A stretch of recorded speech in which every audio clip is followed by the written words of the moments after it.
अस्सलामुअलैकुम प्यारे बच्चों।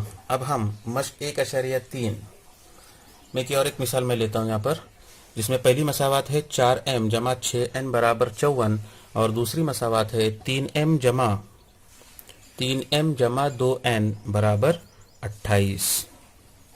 ठीक है, ये एक मिसाल हमने ले ली है। अब इसको भी हमें क्या करना है, क्रैमर के उसूल का इस्तेमाल करके हल करना है।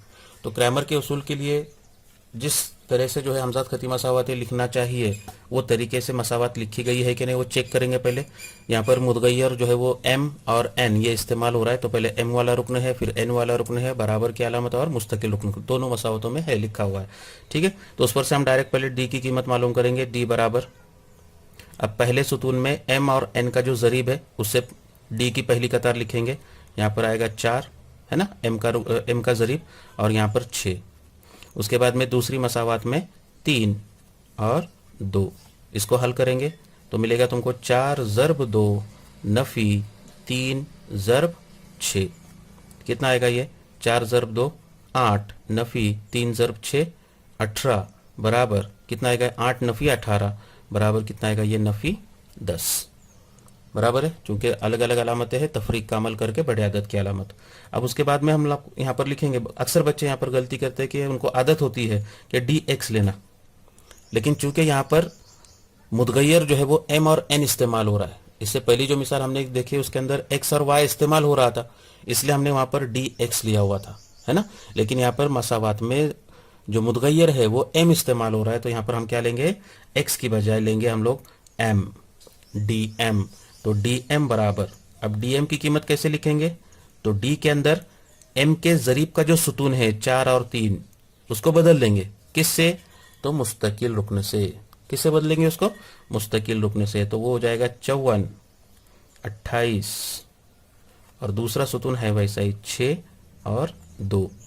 क्या मिलेगा तुमको, तो ये हो जाएगा 54 ज़रब 2 नफ़ी 28 ज़रब 6। ठीक है, बराबर। अब अपने को 54 का पहाड़ा तो याद नहीं होगा, है ना, तो हम क्या करेंगे, वहीं पर 2 हिंसे आदत को 1 हिंसे आदत से ज़रब करने का अमल यहीं पर ज़बानी करेंगे। पहले 2 से इकाई के हिंसे को ज़रब करेंगे, 2 ज़रब 4 2 चौक 8 हो जाएगा। फिर 2 से 5 को ज़रब करेंगे, 2 पंजे 10 नफ़ी। उसी तरह से यहाँ पर भी 6 से पहले 8 को ज़रब करेंगे, 6 ज़रब 8 48 हासिल आए 4 6 दुए 12 12 और 4 16 168। ठीक है, अब 108 नफ़ी 168 करना है। अलग अलग अलामतें नज़र आ रही, तफरीक का अमल होगा, बड़े अदद में से छोटे अदद को नफ़ी करेंगे।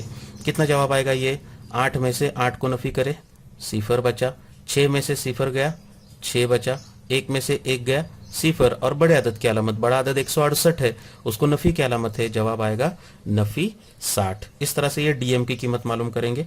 अब उसके बाद में dn बराबर, अब dn कैसे मालूम करना है अपने को, तो d के अंदर पहला जो सुतून है वो है वैसे ही रहेगा 4 और 3, है ना, और जो दूसरा सुतून है 6 2 जो कि n का ज़रीब है उसको बदल देंगे मुस्तकिल रुकने से, तो वो आएगा यहाँ पर 54 और 28।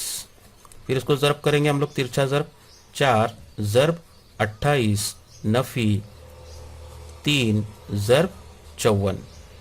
ठीक है, कितना आएगा, अब यहाँ पर भी 2 हिंसे आदत को 1 हिंसे आदत से ज़रब करना है, वहीं पर ज़रब करेंगे। अक्सर बच्चे जो है पिछले पेज पर करते हैं, है ना, हम यहीं पर ज़बानी करने की कोशिश करेंगे। 4 से पहले 8 को ज़रब करेंगे, 4 8 32 32 के 2 हासिल आया 3 4 2 12 12 और 3 15, जवाब आया 152 नफ़ी। अब 54 से 3 को ज़रब करना है, तो 3 से पहले इकाई के हिंसे को ज़रब करेंगे, 3 चौक 12 12 के 2 हासिल आया 1 3 पंजे 15 15 और 1 16। कितना आया, 162 152 नफ़ी 162। फिर यहाँ पर ये जमा की अलामत है, इसको, है ना, यहाँ पर नफ़ी की अलामत है, अलग अलग अलामतें हो गई, तफरीक का अमल होगा, बड़े अदद में से छोटे अदद को नफ़ी करेंगे। 2 में से 2 गए 0, 6 में से 5 गया 1, 1 में से 1 गया 0, और बड़ा अदद 162 है, उसको नफ़ी की अलामत है, तो जवाब आएगा नफ़ी 10। इस तरह से d की, dm की और dn की कीमत मालूम करेंगे और फिर उसके नीचे लिखेंगे, इसलिए क्रैमर के उसूल से m बराबर, मुतगय्यर m है इसलिए m बराबर dm बटे d। अब dm की कीमत कितनी आएगी, dm की कीमत आई है नफ़ी 60 बटे डी की कीमत कितनी आई है, नफी 10। शुमार कुनिंदा में भी नफी की अलामत है, नसब नुमा में भी नफी की अलामत है, नफी नफी की अलामत कट जाएगी, 10 एका 10, 10 छक्के 60, बराबर जवाब कितना आएगा यहाँ पर 6। ये हो गई m की कीमत। उसी तरह से n की कीमत मालूम करेंगे, n बराबर dn बटे d, dn बटे d। अब dn की कीमत कितनी आई, dn की कीमत हमने मालूम की है, वो आई नफी 10, बटे d की कीमत कितनी आई, वो भी आई नफी 10। फिर ये नफी नफी कट जाएगा, 10 एका 10, 10 एका 10, जवाब कितना मिलेगा तुमको 1। और इसलिए दी हुई मसावातों का हल, दी हुई मसावातों का हल ये होगा m बराबर 6, n बराबर 1। तो इस तरह से जो है हमको क्या करना है, क्रैमर का उसूल इस्तेमाल करके हमजाद खती मसावातों को हल करना है। ठीक है, उम्मीद है आप लोगों को ये मिसाल जो है क्रैमर का उसूल आप लोगों को समझ में आ गया होगा। अब थोड़ा सा गौर करना है आपको कि अगर डी की कीमत 0 हो गई, थोड़ी सी नोट ध्यान में रखेंगे आप लोग। अगर डी की कीमत 0 होती है, अगर डी की कीमत, जैसा कि आपको मालूम है कि क्रैमर के उसूल से अगर a1x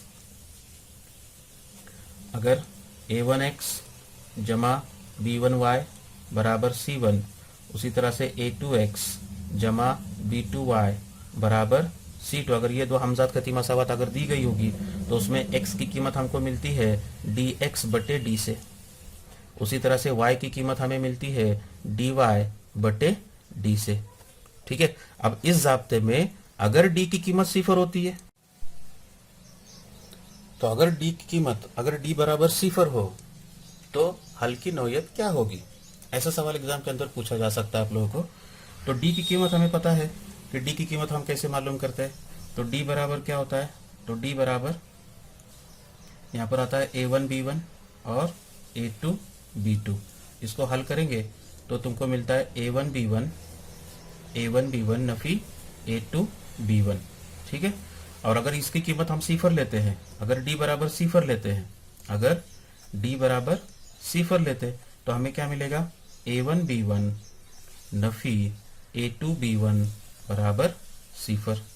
ठीक है, उस पर से हम इसको इस तरह से लिख सकते हैं, a1 b1 बराबर a2 b1, है ना, ये नफी वाला रुकन दाहिनी जानिब में जाएगा, और इस तरह से a1 बटे a2 बराबर, यहाँ पर कुछ मिस्टेक हुई मेरे से, a2 b1 a1 b2 a1 b2 a1 b2, और यहाँ पर मिलेगा मुझे b1 बटे b2।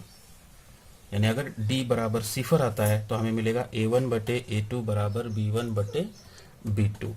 ठीक है, इसलिए दो हमजाद मसावातों का कोई भी हल नहीं होगा या उनके लातादाद हल होंगे। इसका मतलब ये हुआ कि हमजाद खती मसावातों का मुनफरिद हल नहीं होगा।